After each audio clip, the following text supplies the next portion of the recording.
Today, we will learn about BCG Matrix, and how business model under this matrix have been affected by COVID-19.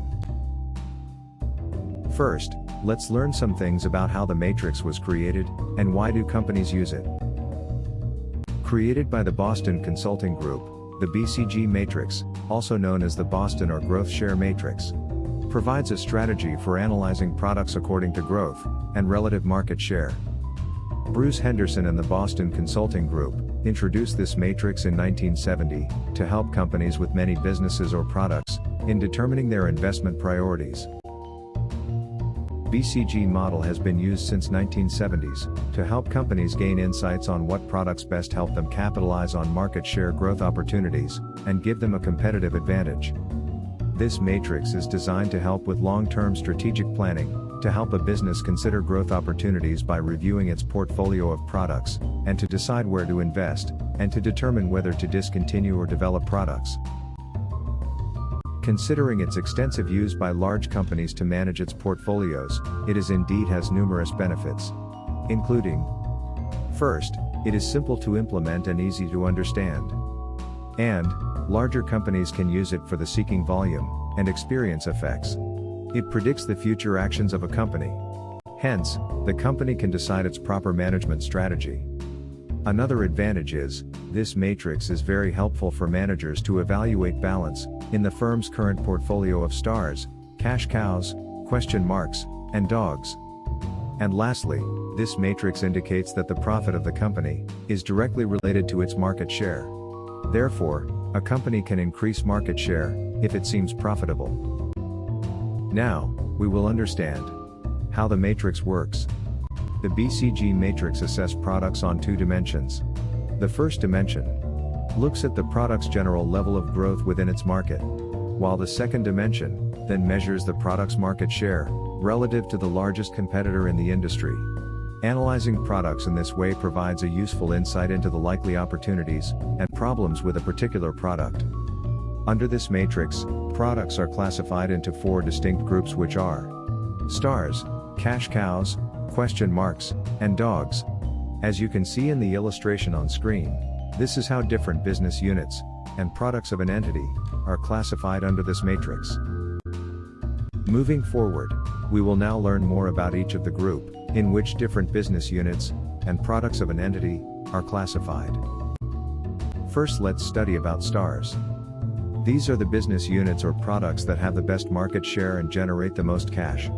However, because of their high growth rate, stars consume large amounts of cash.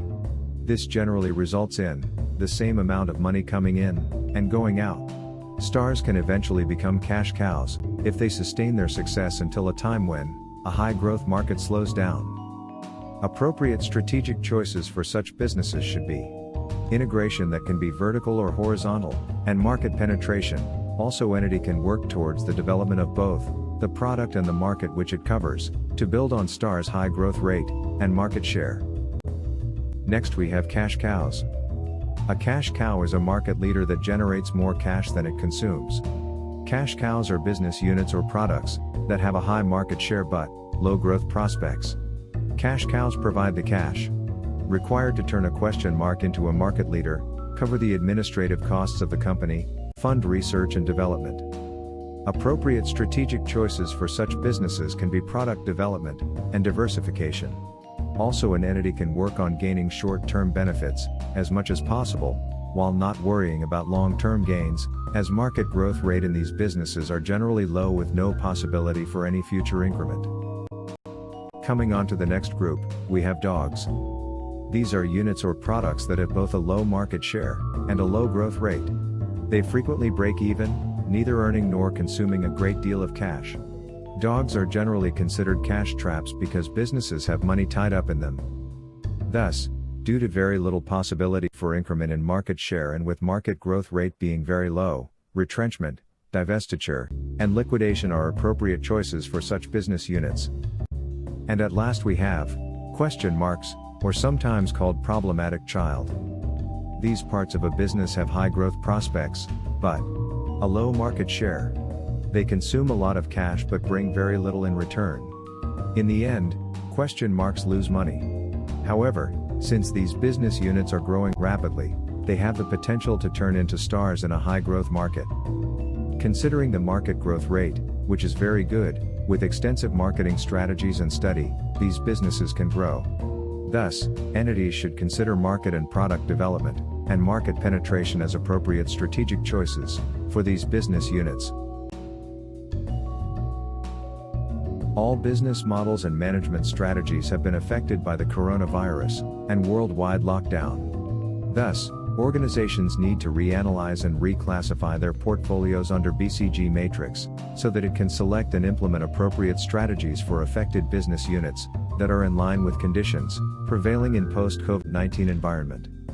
Each group under the matrix would react differently from the other, solely because of difference between their respective market growth rate and relative market share.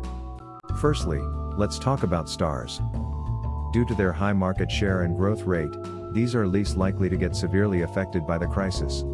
Although, in order to hold their positions as market leaders, organizations should focus on more extensive market strategies to prevent any loss in market share. Further, due to unavoidable circumstances caused by this pandemic and worldwide lockdown, cash consumption of these business units may be higher than its return. But that should stabilize over the period once things start to get normal. Secondly, we have cash cows. Business units under this category could be affected significantly. Simply because of the short-term monetary benefits of these units and low market growth, these units can experience nil demand and eventually can be shut down as the effect of the crisis. Organizations should focus on preserving these businesses, as these business units funds many important business operations of the organization that, if disrupted, could severely affect overall performance of the entity. Moving to the dogs. Due to their poor business performance over the time, these business units are at the highest risk of turning into cash traps and losses due to this pandemic. These business units are unable to survive the impact of the recession and crisis, thus immediate divestment and liquidation stands as the best chance of mitigating the overall damage and losses to the organization. And lastly, coming onto the question marks. Simply because of the fact that these business units have relatively low market share, they are at the risk of turning into dogs or cash traps. To avoid so, organizations needs to closely monitor these units and develop business and marketing strategies to overcome the effect of this crisis and stay alive in the competition. Thus, whatever group your business units belongs to, management should take proactive approach to overcome the obstacles and threats imposed by the pandemic. Further, every organization should indulge in crisis management and include such type of practices in their strategies to get equipped and prepared for any such crisis in the upcoming future. Please leave a like and subscribe the channel if you want more contents like this in the future.